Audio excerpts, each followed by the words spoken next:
And we're strong. Okay, sorry, all right.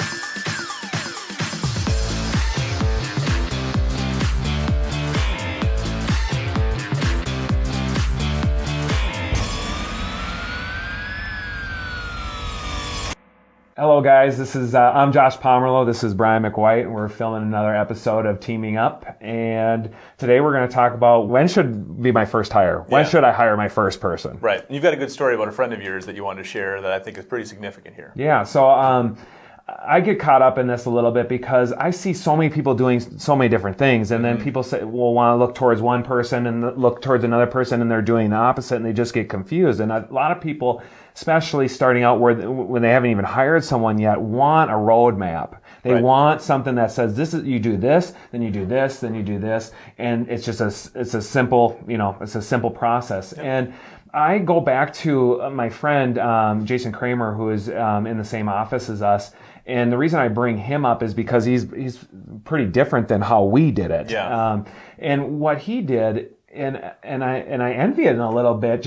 He just kind of put his blinders on. He just went like this, and he said, I think he thought of himself as a business person. He said, when is the most logical time I should hire someone? And I think he had a very high level of capacity where he could do a lot of transactions and wear a lot of different hats and do significant business. Mm-hmm. And he was really looking at his net income. Right. And that was his main thing, where a lot of people he didn't want to have anything going out the door if at all possible. Right. And I think in today's day and age, when everyone talks about the Facebook, the Twitter, the 4 companies who just went from $0 to $4 billion in like 3 days, people just all look at that. And when there's the 50 million people versus the 4 people that are doing it all sequential and making good decision after decision. And I think what happens in the real estate industry is a lot of times people get caught up on what everyone else is doing, and where Jason just really focused in. He's like, I'm just going to make more money, and I'm going to make a ton of it. And then over time, when I just don't want to do something, I'm going to find one person that's just going to take off the thing that I don't want to do, not what Josh Pomerlow, not what Pomerlow team does or this group does. I'm going to find someone, and I'm going to start out part-time, and then I'm going to slowly transition this person into, a full-time role. And like you're saying, you're alluding to this. This is a 1 in 1,000, 1 in 10,000 kind of person, 1 in a million kind of person who has the capacity to do all of that. Right. You do not have to be a mega high capacity person to be a mega agent. Yes, that's a really good point. And you can just make the right hires along the way and make them at the right times. Yep. And everyone has a different ceiling, and so that's the toughest part, because people say, well, is it at 3 million in volume, or is it at 10 million in volume? And that's right where I go to. It's going to be different for every single person. And it's going to be different what your goals are. And like Jason's goal wasn't necessarily have 50 people on his team and do 20 million in GCI. He wanted just to be profitable the whole step and not have less stress. Right. So don't get distracted by the 1 in a million person who can do all of it forever and keep a really, really low margin. Because that's not most people. That's not most mega agents. No, it's not. For most of us, there is a great roadmap to follow that's been followed time and time again successfully. And of course, the first hire to make is the admin. That's usually when a person will go to that. And that's another kind of tree where agents will want to do a buyer's agent right away, because they'll think, in their head, well, that person will bring some business. Sure. And then I'll make money off of that person. If you're truly wanting to be a mega agent, or you want to run a business, it's most likely going to be you driving the leads into the business, and hoping to hire someone that's going to do that, especially so early in the business, isn't usually very unlikely that that's going to make sense. Where someone that is driving the business needs to constantly be bringing in leads, and someone is sitting on the side figuring what to do with that. Right. Figuring out how to do the paperwork, who maybe help you with the next hire, solve your QuickBooks issues, all those little things, where those are going to be lower dollar activities than getting the next business. The next business is going to be hundreds and hundreds of dollars an hour activity, and everything else is going to be lower than that. that first thing.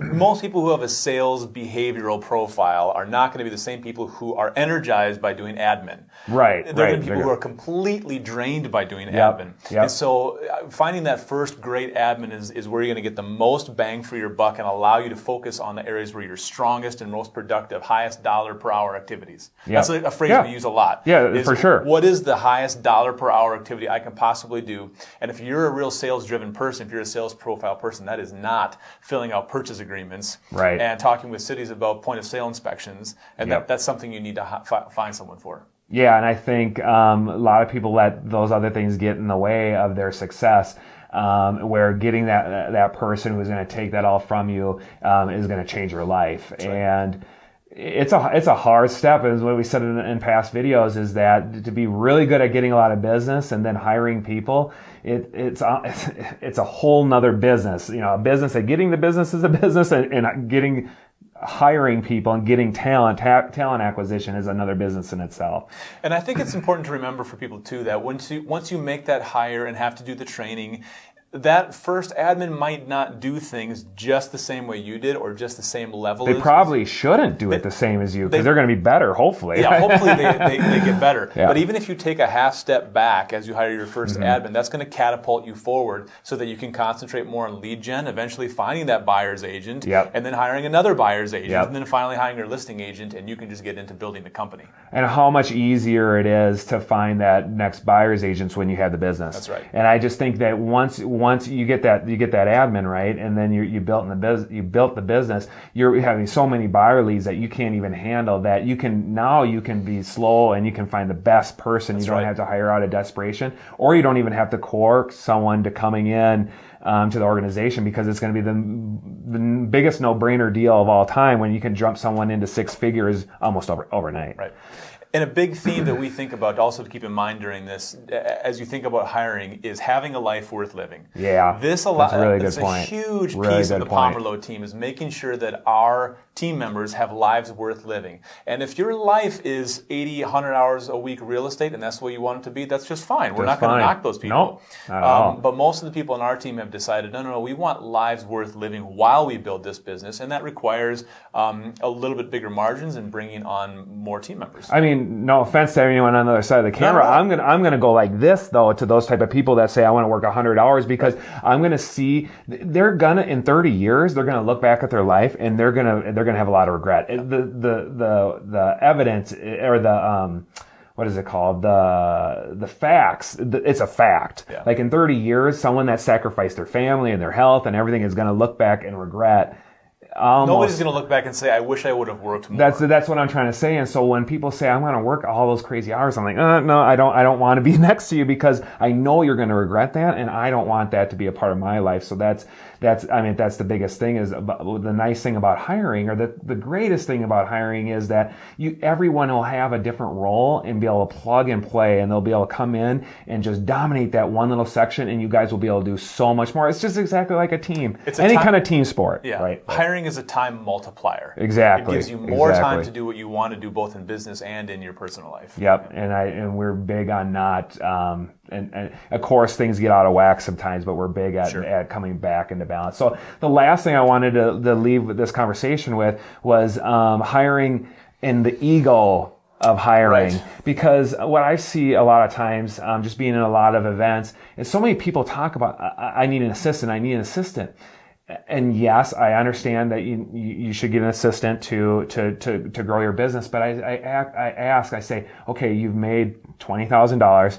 You haven't done anything. Are you just looking at the next person around you, wanting to be them today, just because so you can feel better? And I think all of us have a little bit of that in us, and maybe that's why I'm so strong into saying, watching about hiring for ego versus a good business decision, because I don't want to make those same mistakes. I could easily do that. I could easily say, we can just go get 3 more people and they can just do that work. And I'm just like, no, I want to make the best business decision on every single person, not because I want to look at someone over there and see how they're doing it. I think that's another reason why I don't really look at the rankings of top agents around the country that much because we're on a different path. We might be going, our goals, I don't even know what their goals are. Why would I be looking at their goals when we know our goals and we know what the next hire is going to be to make that happen? That's a good bit of straight talk. In other words, don't hire unless not hiring is the thing that's keeping you from the next level. Exactly. Don't hire just to hire because it gets you to the next spot. And then when you do it that way too, when you hire that person, it's going to feel so much better all the way around because you're not going to be asking yourself why. You're not going to have any regrets, and you're not going to just overthink it. You're going to just be like, I absolutely need someone. I'm going to burn out and die, or I'm going to hire someone and we're going to just grow this thing together. So. All right, that's it for today for the Teaming Up Show with Josh Pomerleau and myself, Brian McWhite. We're excited about this because we know that real estate teams are the future of real estate. We want to provide some helpful tools for you and invite you to come along on this with us. Yeah, so get on the wagon and let's go.